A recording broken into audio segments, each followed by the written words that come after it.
अरे कमल। अरे हाँ भाई, यार मैं सोच रहा था कि अपने घर के ऊपर एक सोलर सिस्टम लगा लूँ। हाँ तो लगा ली, कोई दिक्कत नहीं है इसमें। लेकिन यार मुझे एक कन्फ्यूजन है। क्या कन्फ्यूजन है? कन्फ्यूजन ये है कि भाई जो सोलर बैटरी होती है वो 15,000 रुपये की आती है और जो नॉर्मल बैटरी होती है वो आती है 10,000 रुपये की। तो इन दोनों बैटरियों के अंदर बेसिकली क्या डिफरेंस है? और मैं अपने सिस्टम के अंदर नॉर्मल बैटरी भी तो यूज कर सकता हूँ। अरे नहीं नहीं भाई, सोलर बैटरी और नॉर्मल बैटरी के अंदर काफ़ी ज़्यादा डिफरेंस है। और ये जो दोनों बैटरी है ये अलग अलग कंडीशन के लिए यूज में लाई जाती है। अच्छा, इन दोनों बैटरीज के अंदर डिफरेंस है तो फिर बताना यार क्या डिफरेंस इनमें। चल ठीक है भाई, लेकिन वीडियो पूरा देखियो। हाँ बिल्कुल भाई, तो चल फिर स्टार्ट करते हैं। सो गाइस, बेसिकली एक सोलर बैटरी और एक इन्वर्टर बैटरी, जिसको अपन नॉर्मल बैटरी भी बोलते हैं, इन दोनों बैटरियों के बीच में फिजिकली डिफरेंस न के बराबर होता है। दोनों बैटरी की जो साइज होती है वो लगभग सेम ही होती है। दोनों बैटरियों का जो वजन और डिज़ाइनिंग होती है वो भी लगभग सेम ही होती है। इन दोनों बैटरियों के बीच में जो सबसे पहले डिफरेंस आता है वो आता है इनकी टेक्नोलॉजी का, एंड सेकंड जो डिफरेंस आता है वो आता है इनकी प्राइजेस का। इन दोनों बैटरियों की जो प्राइस है वो क्या है और आप इन दोनों बैटरियों को कहाँ से और कैसे परचेस कर सकते हो, इस वीडियो के अंदर मैंने आपको बताया है। सो वीडियो पूरा देखना। तो सबसे पहले अपन बात करते हैं इन दोनों बैटरीज की टेक्नोलॉजी के ऊपर। तो गाइस मैं आपको बता दूं कि जो बैटरीज होती है, जैसे कि ये बैटरी है, इस बैटरी के ऊपर लिखा है C10@150Ah। 150Ah जो है वो इस बैटरी की साइज है, यानी इस यूँ कहें कि इस बैटरी कैपेसिटी को यहाँ पर 150Ah बताया गया है। साथ ही में यहाँ पर जो इन्वर्टर बैटरी है या फिर नॉर्मल बैटरी है उसके ऊपर C20@150Ah लिखा है। यहाँ पर भी 150Ah जो है इस बैटरी की साइज है या फिर यूँ कहिए इस बैटरी कैपेसिटी है। मैंने इन दोनों बैटरी को सेम साइज का या फिर यूँ कहिए सेम कैपेसिटी का लिया है ताकि इनके बीच में जो अपन डिफरेंस करने वाले हैं वो बिल्कुल आसानी से मैं आपको समझा सकूँ। तो यहाँ पर जो C10 है उस बैटरी को अपन बोलते हैं सोलर बैटरी।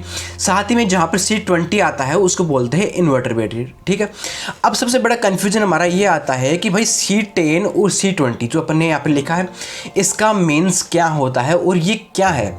तो C का मतलब आप बेसिकली ये समझ सकते हैं, इसका मतलब होता है टाइम।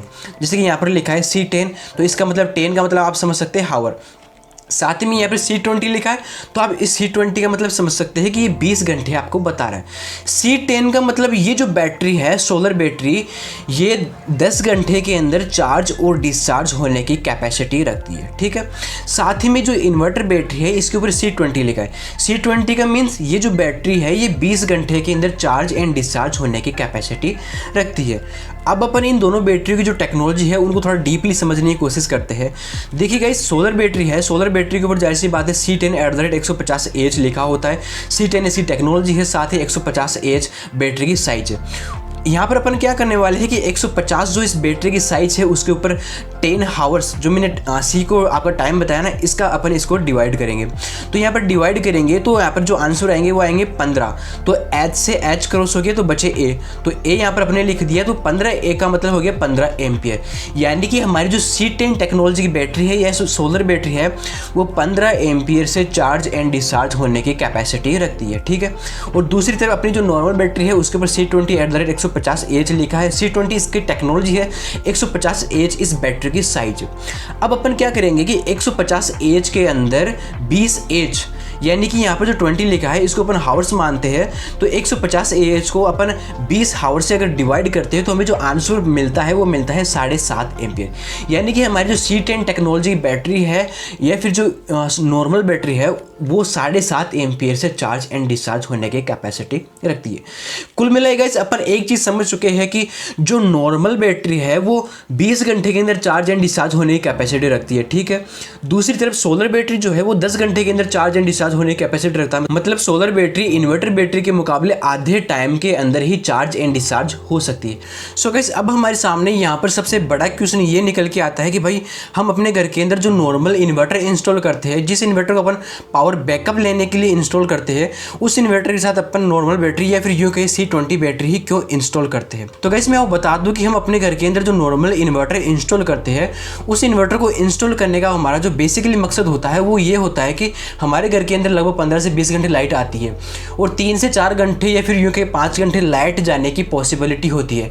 तो उस टाइम पर हम अपने अप्लायंसेस चलाने के लिए अपने घर के अंदर एक नॉर्मल इन्वर्टर इंस्टॉल करके रखते हैं, ठीक है। अब हमारा ये जो बैटरी है, इस बैटरी के पास में कोई टाइम लिमिट नहीं है। टाइम लिमिट मीन्स हमारे बैटरी के पास में 15 से 20 घंटे है चार्ज होने के लिए। यहाँ पर कोई लिमिटेशन नहीं है, हमारी बैटरी के पास में आराम से चार्ज हो सकती है। इसलिए हम यहाँ पर नॉर्मल बैटरी यूज में लाते हैं, क्योंकि नॉर्मल बैटरी थोड़ी सस्ती होती है अदर बैटरीज के मुकाबले। लेकिन दूसरी तरफ हमारा जो सोलर सिस्टम होता है, उसके अंदर हम अपन C10 टेक्नोलॉजी की बैटरी यूज में लाते हैं, यानी सोलर बैटरी यूज में लाते हैं। अब यहाँ पर C10 बैटरी यूज में लाने का मकसद ये होता है कि हमारी जो बैटरी होती है वो होती है सोलर एनर्जी से चार्ज। अब जो सोलर एनर्जी होती है वो दिन के अंदर ही प्रोड्यूस होती है, तो दिन के अंदर ही हमारी बैटरी चार्ज होनी चाहिए। ये सबसे बड़ी लिमिट है। यानी कि कुल मिला के हमारी सोलर बैटरी के अंदर लिमिट होती है कि भाई आप 8 से 10 घंटे, यानी जिस टाइम पर सूरज रहता है, जिस टाइम पर सोलर पावर जनरेट होती है, उसी टाइम पर चार्ज हो। और दूसरी तरफ हमारी जो नॉर्मल बैटरी होती है वहाँ पर कोई टाइम लिमिट नहीं होती है। तो हाँ भाई, अब बता सोलर बैटरी में और नॉर्मल बैटरी के अंदर डिफरेंस है कि नहीं है? हाँ बिल्कुल है भाई। और सुन भाई, अगर बैटरीज परचेज करनी हो तो लिंक डिस्क्रिप्शन के अंदर है, जाके देख। चलो भाई कमल, सोलर बैटरी लेता हूँ और यहीं से लेता हूँ।